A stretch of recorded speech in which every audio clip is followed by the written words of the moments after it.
avez dit, la question des céréales qui paraît anecdotique. Mais est-ce qu'on n'est pas toujours dans l'infantilisation? Nous, les Africains, on se plaint.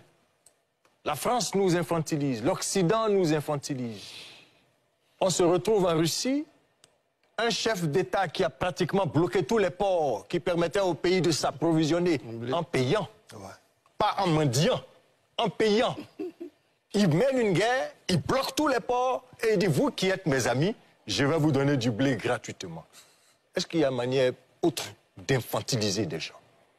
Et vous voyez les flatteurs d'applaudir, vous parlez comme La Fontaine. Mais quelle image nous donnons de l'Afrique? Voilà la grande question.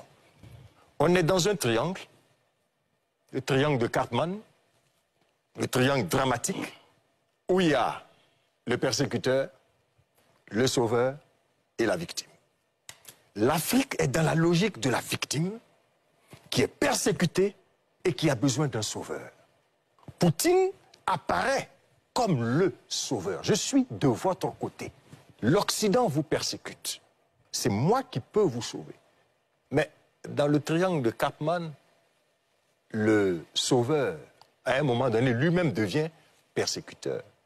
Parce qu'après, quand vous voulez vous en débarrasser, il vous rappelle que c'est lui qui vous a sauvé dans telle situation et il prend la place du persécuteur. Aujourd'hui, pour ne pas faire de digression en Centrafrique, vous pensez que Touadéra, c'est ça son nom, oui, est capable de dire aujourd'hui à Wagner et à la Russie, j'ai fait mes 2 mandats, je m'en vais? Il est otage de Wagner.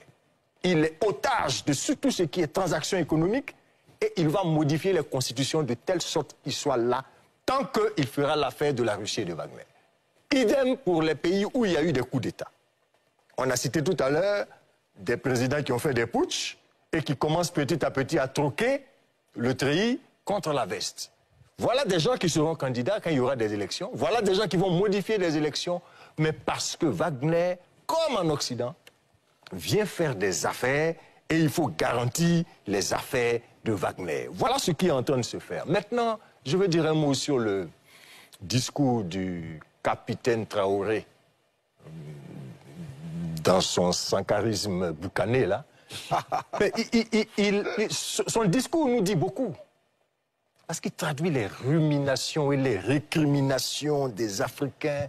Je parlais de victimes tout à l'heure, nous sommes victimes presque imaginaires. Et puis nous avons développé tellement d'algues toxiques qu'aujourd'hui, là, notre jugement est totalement empoisonné.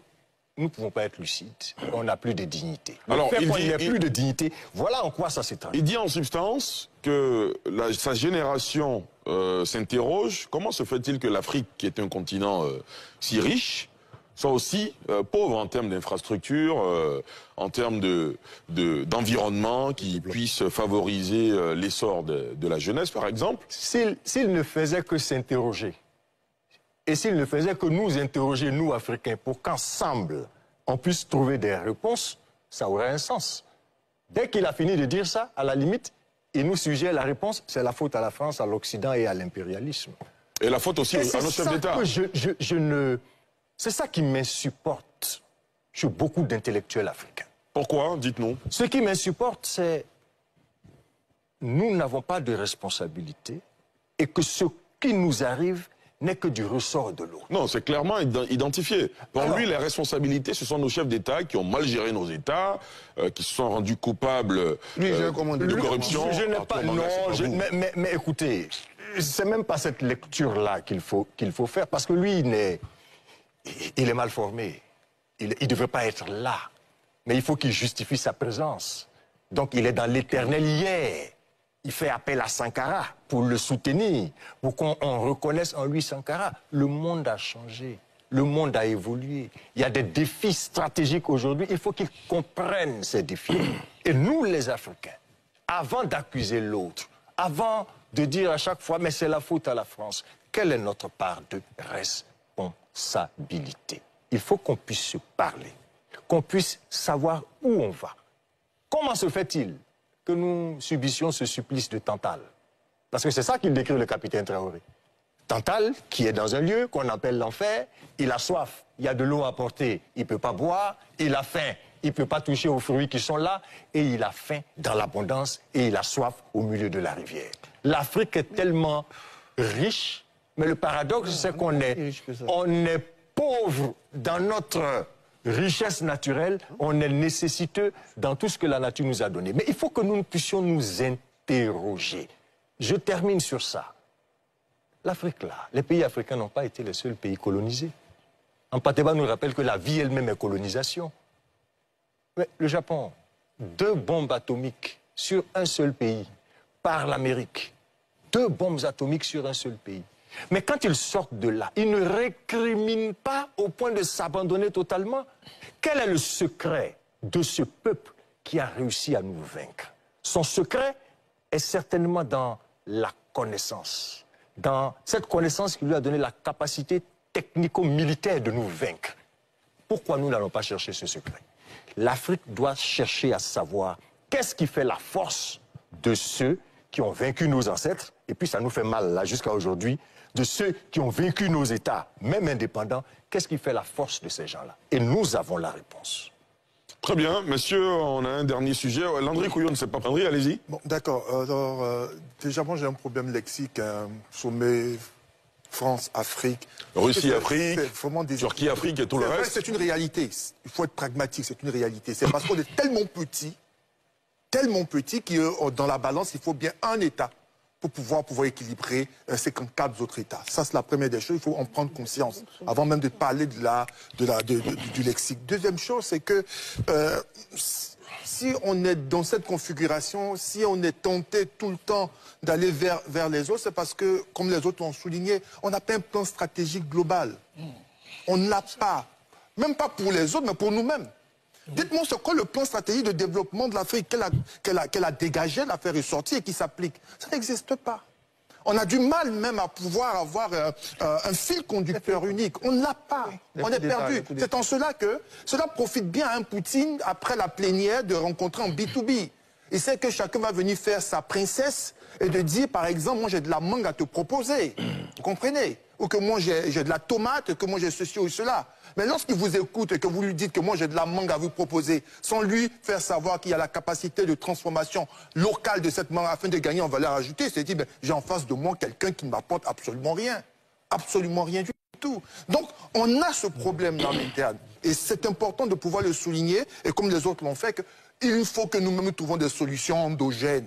Il est bon que nous ayons, tu as parlé des sommets de l'Union africaine, mais parlons des sommets techniques où l'on parle business entre l'Afrique du Nord et l'Afrique du Sud. En fait, c'est à ça que je faisais allusion. C'est de ça qu'il est question. Qu'est-ce que la communauté ouest-africaine proposerait à la communauté de l'Afrique centrale? C'est de ça qu'il s'agit. Nous avons ça. Vous avez ceci, comment faire pour pouvoir avancer concrètement et de les produire? Je vais terminer avec autre chose. On a parlé de l'intervention du capitaine Traoré.